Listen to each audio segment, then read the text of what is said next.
Last year जब NIRF rank जारी होती है तो इस देश में सबसे पहले नंबर पे जो कॉलेज आता है वो हिंदू कॉलेज है। और इसी हिंदू कॉलेज में आयाम के इस साल 10 से 12 स्टूडेंट यहाँ पढ़ने के लिए आते हैं। सबसे बड़ा कंट्रीब्यूटरी फैक्टर जो था यहाँ पर पहुँचने का वो आयाम के वो टीचर्स थे जिन्होंने मुझे एकदम बेसिक से सारा समझाया। दिल्ली यूनिवर्सिटी के बाकी कॉलेजेस में क्या अंतर नजर आया? हिंदू में आपके पास में पूरे इंडिया के बेस्ट स्टूडेंट्स आते हैं। इसरो, DRDO जैसे इंस्टीट्यूट्स में अगर आपको जाना है तो हिंदू कॉलेज से होके उसका रास्ता जाता है। सबसे जो मेजर जो सबके दिमाग में सबसे पहले आएगा वो है मल्टीकल्चरलिज्म का।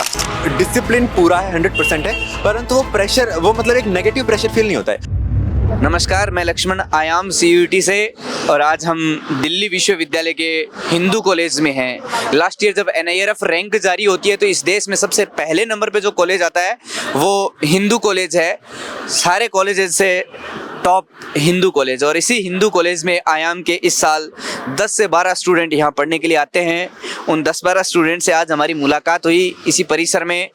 कोई एग्ज़ाम दे के आ रहा है, कोई बच्चा अच्छे से अपने लाइब्रेरी में पढ़ रहा है, कोई कुछ कर रहा है। तो आज हमारी इसी कड़ी में मैं आपकी बात करवाता हूँ साहिल बिजारनिया से। साहिल जो हमारे झुंझुनू से बिलोंग करते हैं। आज साहिल से जानेंगे यहाँ की इस कॉलेज की क्या अच्छी बातें हैं, कैसे ये जो है झुंझुनू से निकल के और आज इस दिल्ली की इस टॉप कॉलेज में एडमिशन लिया इन्होंने। इन सब की यात्रा के बारे में इनसे जानेंगे। सबसे पहले तो स्वागत है आपका, अपने बारे में कुछ बताओ। नमस्ते सर, मैं साहिल, और जैसा कि आपने बता दिया मैं हिंदू कॉलेज में पढ़ रहा हूँ अभी। और मेरा जो कोर्स है वो है BSc physical sciences with chemistry, एक प्रोग्राम कोर्स है। और मैं राजस्थान झुंझुनू से, और मैंने आयाम को ज्वाइन किया था फाउंडेशन कोर्स के अंदर। ये मुझे सजेशन दिया था आयाम के एक एलुमनाई ने, जो कि अभी मिरांडा हाउस में है, मेरी कजिन है वो। तो उसने मुझे बताया था कि भाई I was struggling with my basics in sciences, तो उस वजह से मुझे अपनी बेसिक्स क्लियर करने थे। तो मैंने फाउंडेशन कोर्स ज्वाइन किया आयाम का। एंड शायद one of the major reasons, सबसे बड़ा कंट्रीब्यूटरी फैक्टर जो था यहाँ पर पहुँचने का वो आयाम के वो टीचर्स थे जिन्होंने मुझे एकदम बेसिक से सारा समझाया साइंसेस।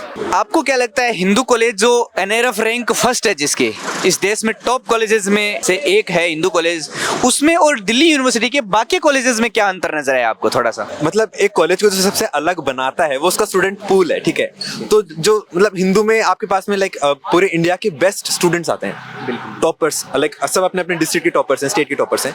तो वहां पर आप अब जब उनके साथ बैठते हो तो अपार्ट फ्रॉम कंपटीशन, जब आप उनकी बातें सुनते हो, जब आप उनके आइडियोलॉजीज को सुनते हो, जब आप उनके पॉइंट ऑफ व्यूज को देखते हो, अलग अलग चीजों को देखने के, तो वो जो चीज है एक जो क्वालिटी ऑफ स्टूडेंट्स है, वो जो चीज़ है वो हिंदू को बाकी चीज़ों से मुझे लगता है अलग बनाता है, अलग कॉलेजेस से। अच्छा, आपने अपना जो भी ड्रीम सिलेक्ट किया था कि मेरे को हिंदू कॉलेज में या DU में जाने के बाद मेरे को इस सेक्टर में आगे जाना है, तो क्या आप अपने उस ड्रीम की तरफ आगे बढ़ रहे हो? क्या हिंदू कॉलेज उसमें सपोर्ट कर रहा है आपको? सबसे पहले तो आपको बताना है आपका ड्रीम क्या है, और दूसरा ये बताना है कि हिंदू कॉलेज में आने के बाद, DU में आने के बाद, और आपने वो क्या अचीव किया। मेरा जो ड्रीम जो है वो मैं परसू करना चाहता हूँ प्योर साइंसेस के अंदर, मोस्ट प्रोबेबली फिजिक्स के अंदर, ठीक है। और हम सब ने सुना है कि हिंदू कॉलेज की क्या रेपुटेशन है पूरे एशिया लेवल के ऊपर फिजिक्स के अंदर, और फिजिकल साइंसेस जो भी हैं।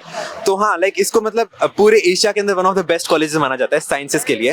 तो मुझे ऐसा लगता है कि ये जो एक तरीके से एक प्लेटफॉर्म प्रोवाइड करेगा मेरे करियर को। Even if I want to go in ISRO या फिर DRDO, तो यहाँ से जो हमारे अलुमनाई हैं, मेरे कोर्स के जो हमारे सीनियर्स हैं, मैं उनको देख रहा हूँ किस तरीके से वो जा रहे हैं। एक रोड मैप तैयार किया हुआ है जिसके अगर हम उसकी ओर अग्रसर होंगे तो it will be very easy for us to get into our dream careers of research scientist, या फिर ऐसा एक और जैसा जहाँ कुछ बच्चे जाना चाहते हैं। बिल्कुल, इन्होंने सही बोला, एक बहुत गहरी बात बोली इन्होंने। इसरो, DRDO जैसे इंस्टीट्यूट्स में अगर आपको जाना है तो हिंदू कॉलेज से होके उसका रास्ता जाता है। हिंदू कॉलेज में आपको वो सारी चीज़ें यहाँ पढ़ा दी जाती है। वो साइंस में आपके बेसिक्स इस तरह से क्लियर कर दिए जाते हैं कि इस देश के टॉप साइंटिफिक इंस्टीट्यूट्स जो हैं वो यहाँ से बच्चों को रिक्रूट करते हैं। यहाँ से बहुत सारे एल्यूमनाइज पढ़ के उन इंस्टीट्यूट्स में आज गए हुए हैं। अच्छा, एक चीज़ मैं आपसे और पूछना चाहूँगा कि वहाँ की लोकल कॉलेज और यहाँ की कॉलेज में, जैसे आप अपने झुंझुनू में कोई कॉलेज में पढ़ रहे होते, उसका एक्सपीरियंस और DU के एक्सपीरियंस, या मैं कहूँ हिंदू कॉलेज के एक्सपीरियंस में आपको क्या फर्क नजर आया? सबसे जो मेजर जो सबके दिमाग में सबसे पहले आएगा वो है मल्टीकल्चरलिज्म का। वहां पर आप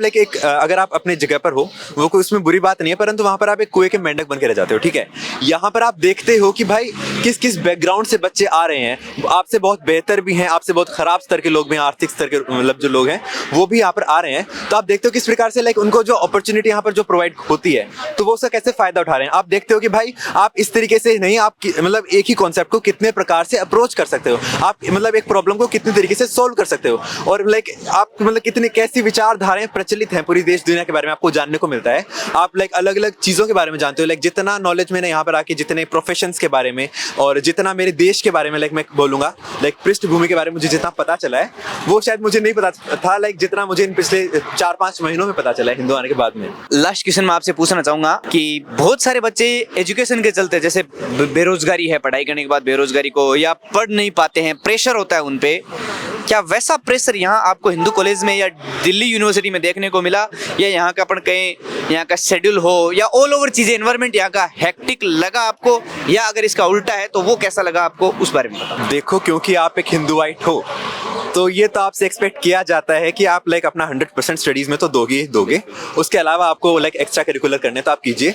तो हाँ, मतलब अगर कोई बाहर से देखेगा तो उसको लगेगा कि भाई प्रेशर है, परंतु लाइक आप ये देखोगे कि आपके आसपास के जितने भी आपके पीयर जो ग्रुप है वो सब ये सब कुछ करा, और उसके साथ में लाइक स्टडी आपकी चल रही है 8 से 5, 9 से 5 आपकी चल रही है, उसके अलावा आप डिबेट्स, डांस, सॉन्ग वगैरह सब कर रहे हो।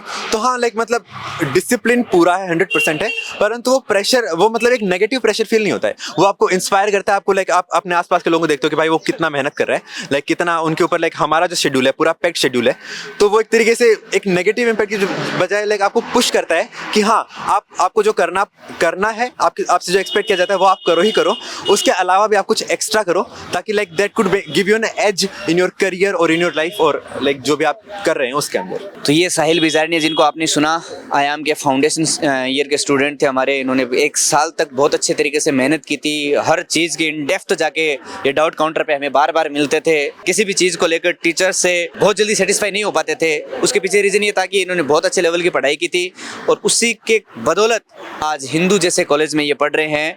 तो मैं आशा करता हूँ साहिल भी किसी दिन DRDO, ISRO, NASA, Bhabha atomic research centre जैसे इंस्टीट्यूट्स में जाए और साइंस में बहुत आगे नाम कमाए। Thank you Sahil. Thank you sir.